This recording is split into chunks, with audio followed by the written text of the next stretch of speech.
यह कहानी है एक साधारण लकड़हारे की, जिसकी एक अनोखी इच्छा ने उसे न केवल राजा के दरबार तक पहुंचाया, बल्कि एक रहस्यमयी साहसिक यात्रा पर भी ले गई।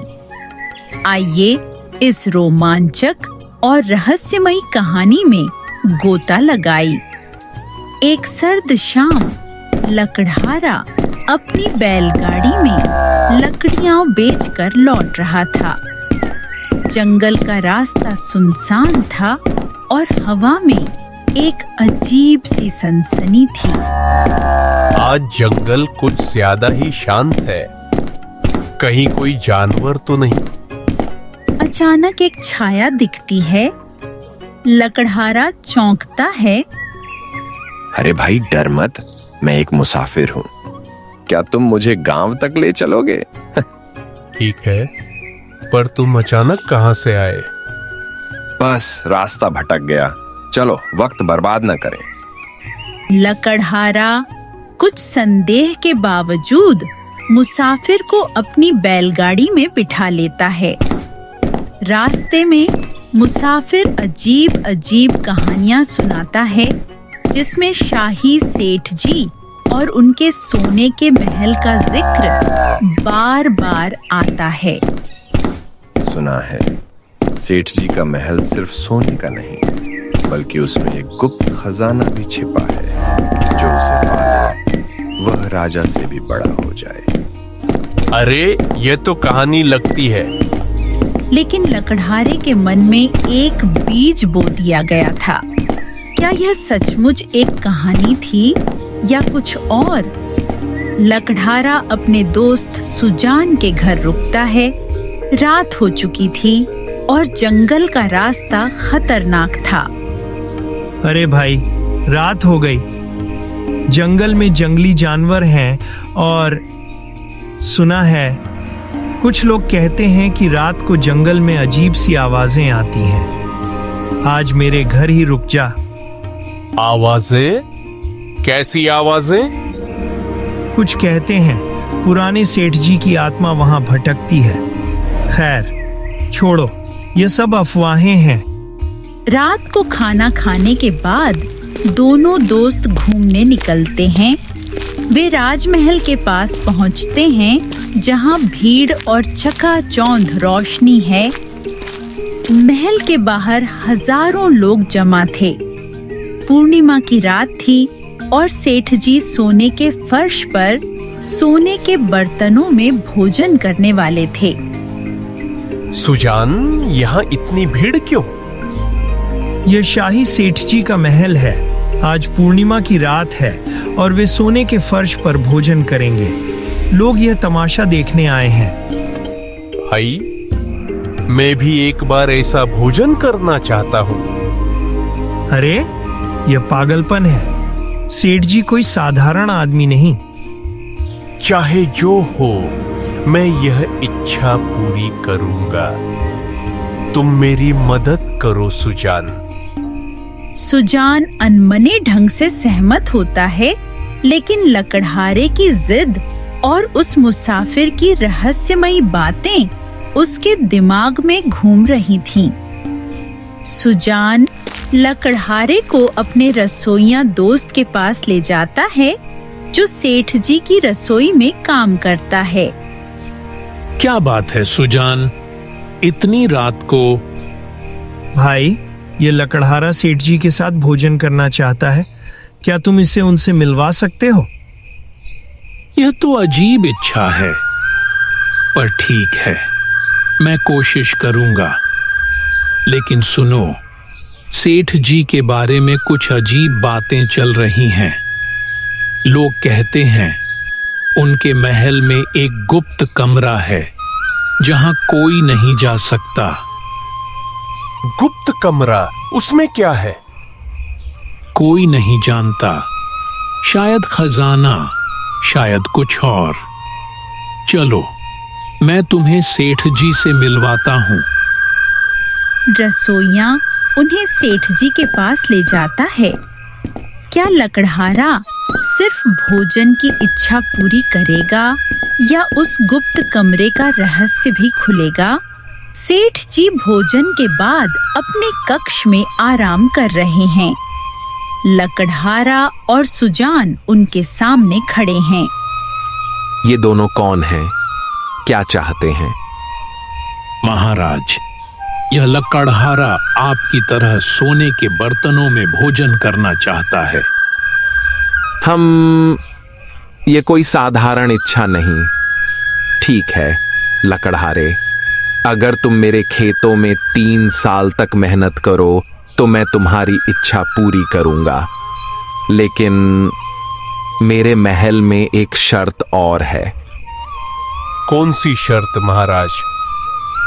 अगर तुम मेरे खेतों में काम करते समय मेरे महल के गुप्त कमरे का रहस्य खोज लो तो मैं तुम्हें न सिर्फ भोजन बल्कि उस कमरे का खजाना भी दूंगा। पर सावधान, उस कमरे में जाने की हिम्मत कोई नहीं करता। मैं तैयार हूं महाराज।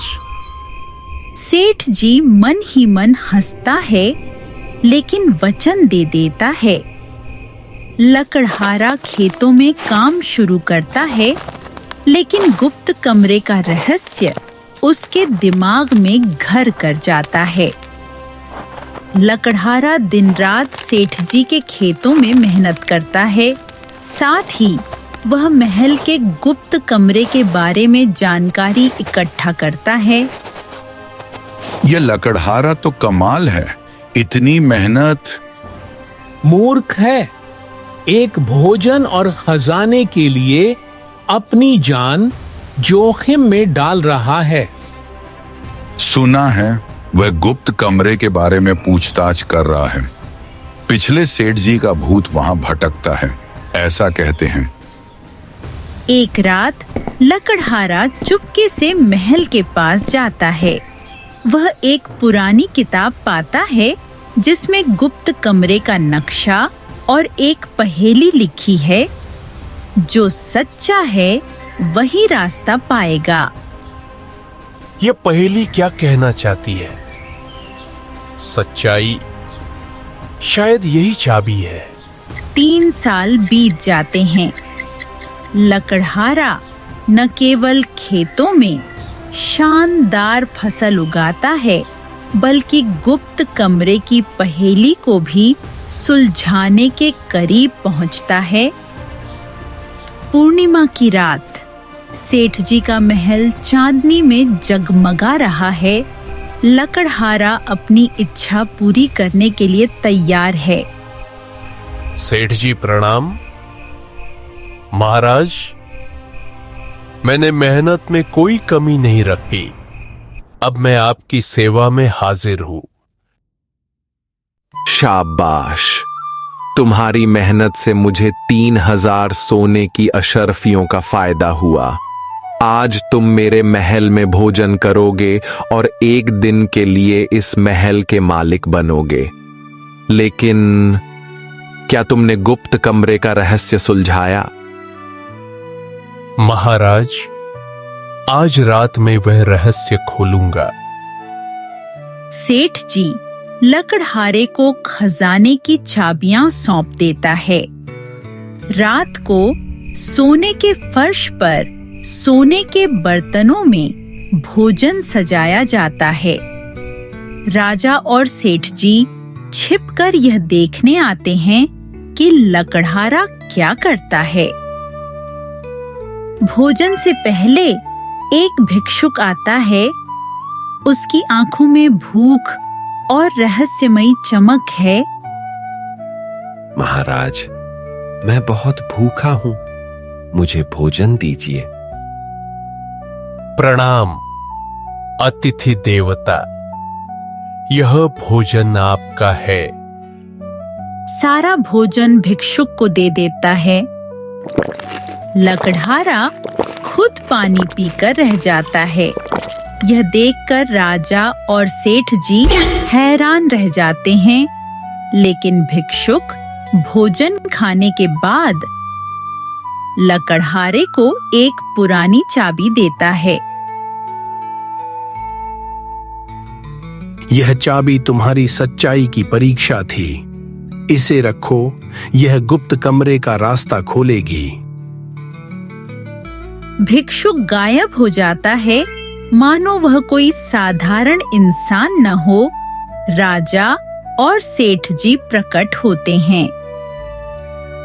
लकड़हारे, तुमने अपनी इच्छा को भी त्याग दिया। तुम्हारी उदारता ने मुझे प्रभावित किया।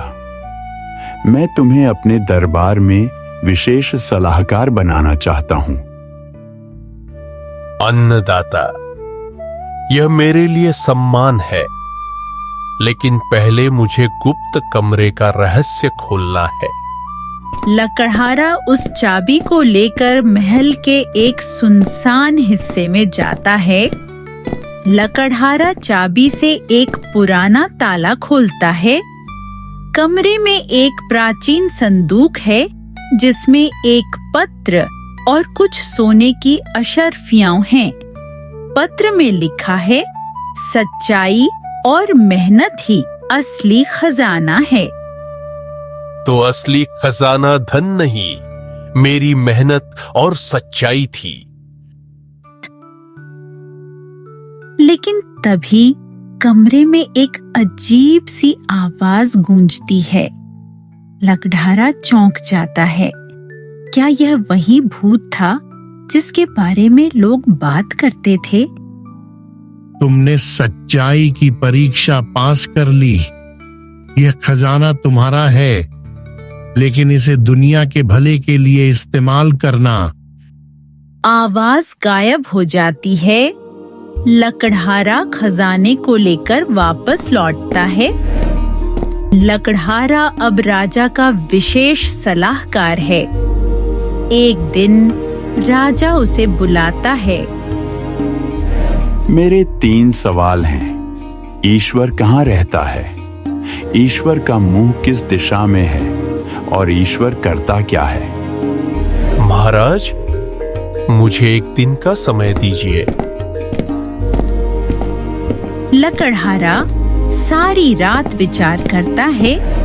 अगले दिन वह दरबार में पहुंचता है और राजा से अनुरोध करता है कि वह सिंहासन पर बैठे।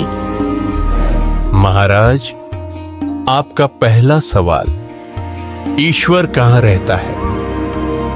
लकड़हारे ने एक गाय मंगवाई।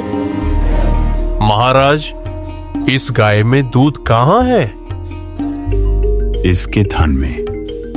नहीं, दूध इसके पूरे शरीर में है। उसी तरह ईश्वर हर जगह है। राजा संतुष्ट होता है। दूसरा सवाल पूछता है, ईश्वर का मुंह किस दिशा में है? इस दिए की लौ का मुंह किस तरफ है? ऊपर की तरफ।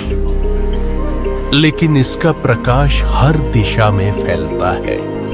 उसी तरह ईश्वर हर दिशा में है। अब राजा का तीसरा सवाल, ईश्वर करता क्या है? महाराज, मैं एक लकड़हारा था, आज आपके सिंहासन पर हूं।